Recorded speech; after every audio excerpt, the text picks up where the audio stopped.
L'info du Grand Lille en continu. Adrien Lanois. Mardi 6 décembre, 7h30, bon réveil à toutes et à tous, bon appétit si vous prenez votre petit déjeuner avec nous et bon courage si vous partez travailler. L'info du Grand Lille, c'est l'actualité est près de chez vous en images en 8 minutes avec le journal préparé ce matin par l'ensemble de la rédaction. On démarre, vous le savez, par vos prévisions météo avec un temps un peu plus doux. Dès aujourd'hui, le soleil va de nouveau dominer cette journée après la dissipation tout de même des brouillards matinaux. Mais cette nuit, les températures ne sont pas descendues sous 0 degré à Lille et dans la région. Cet après-midi, Météo Service annonce même jusqu'à 7 degrés pour les maximales. Attention, je vous le répète quand même, aux brumes parfois épaisses ce matin.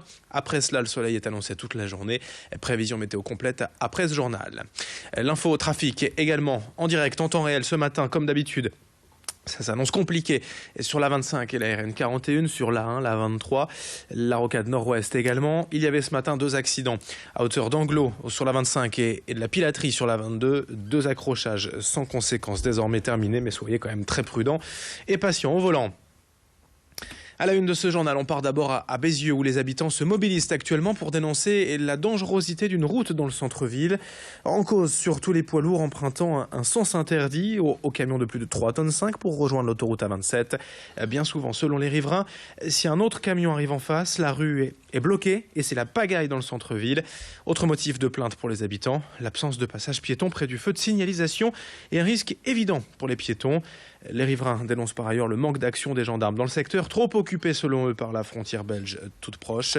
Le maire de Bézieux a tout de même promis de les recevoir prochainement pour leur présenter le plan de réaménagement prévu pour les prochaines années.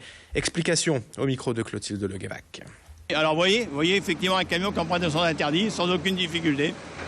Et ça c'est tous les jours, des dizaines par jour. On ne peut pas demander à la gendarmerie ni à la mairie d'être en permanence au feu rouge et de faire la circulation. C'est interdit, nous le signalons aux automobilistes et aux camions. Maintenant, encore une fois, c'est une situation qui est très compliquée. À Bézieux, toujours hier après-midi, un incendie s'est déclaré dans la salle de sport Ludovic Torres.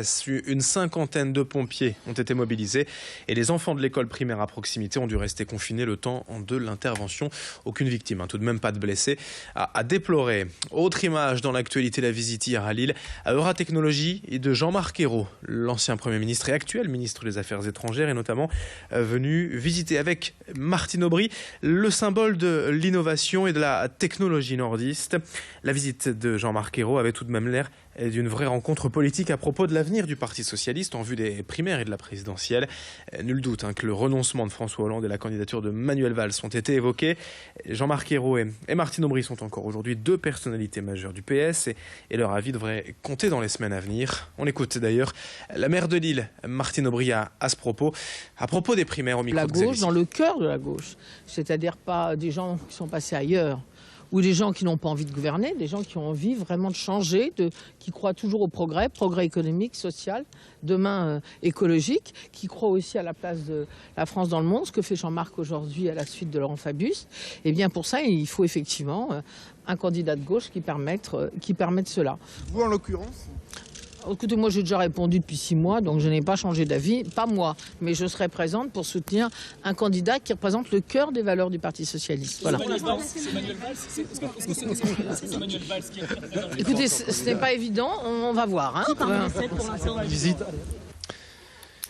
Dans l'actualité sociale également aujourd'hui, le combat d'un ancien salarié de Toyota à Valenciennes, licencié en 2012 après 8 ans d'emploiement pour abandon de poste. Il était en fait pendant le discours du PDG japonais parti aux toilettes. Il y a quelques jours, les prud'hommes ont estimé que le licenciement était en effet disproportionné et ont condamné Toyota à lui verser 11 000 € de dommages et intérêts, mais lui demande plus au titre du préjudice subi depuis 4 ans. Alexis Tessier l'a rencontré. Et j'ai été licencié pour faute grave et abandon de poste, alors que la vraie raison, c'est pour un licenciement pour cause réelle et sérieuse. Voilà, Toyota a un peu dit n'importe quoi à certaines personnes et le motif du licenciement ne correspond pas avec la réalité des choses. Scandaleux qu'on licencie pour un motif pareil, quoi. C'est une honte, c'est vraiment une honte, quoi. Et malheureusement, je suis pas le seul. Il y a des centaines d'ouvriers et tous les jours, il y a quelques ouvriers qui se font licencier justement pour des motifs futiles, pour des broutilles. Et à ce propos, la question du jour direct matin, Grand Lille TV. Et par rapport au combat de cet employé de Toyota, avez-vous confiance en l'équité des prud'hommes quand il s'agit ainsi d'un seul employé face à une grande entreprise? Et comme d'habitude, vos réponses sur grandlille.tv ou nos applications mobiles. En bref, également, le procès du Théâtro se poursuit aujourd'hui devant la cour d'assises de Douai. Hier, le procureur général Luc Frémiot a requis la prison à perpétuité pour l'auteur des tirs ayant fait 2 morts et 6 blessés, Faisal Mokhtari. 20 ans de réclusion également contre Djeloul Cherifi qui l'accompagnait ce soir-là. Verdict attendu ce soir. La pollution encore dans la région aujourd'hui. Atmo Nord-Pas-de-Calais annonce de nouveau un niveau de particules fines et élevé dans la métropole lilloise. Il est donc recommandé aux automobilistes de réduire leur vitesse de 10 à 20 km/h. Sur les routes, encore des travaux à signaler boulevard Schumann entre Lille et la Madeleine cette semaine. La route sera fermée la nuit de 21h à 6h du matin jusqu'à vendredi et des déviations ont mis en place. Dans cette édition, également, ces images d'un composteur collectif installé depuis peu à l'île Fif. C'est le collectif du quartier de la cité Casseville et l'association Ça bouge à Fif qui sont à l'origine du projet. L'objectif est de réduire les déchets ménagers en incitant les riverains à venir déposer les déchets organiques pouvant être assimilés et transformés en compost. Pour cela, le collectif n'a pas attendu la collectivité pour agir. Les citoyens veulent désormais aller au-devant des actions publiques, ne pas dépendre de la lenteur administrative, mais être acteurs de la vie de leur quartier à travers des projets utiles et concernants.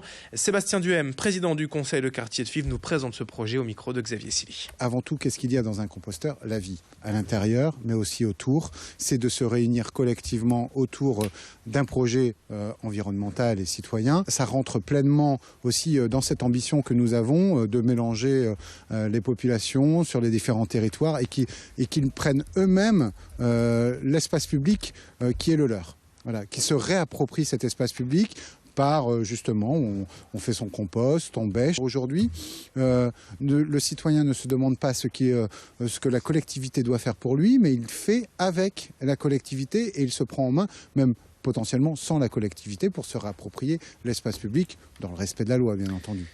Et puis rapidement, en football, le tirage au sort des 32e de finale de la Coupe de France. L'Iris Club de Croix a tiré le gros lot et affrontera les Verts de Saint-Étienne. Le LOSC jouera le club réunionnais de l'Excelsior Saint-Joseph. La rencontre aura lieu dans la région. Enfin, le RC Lens jouera face au club de Ligue 1 de Metz.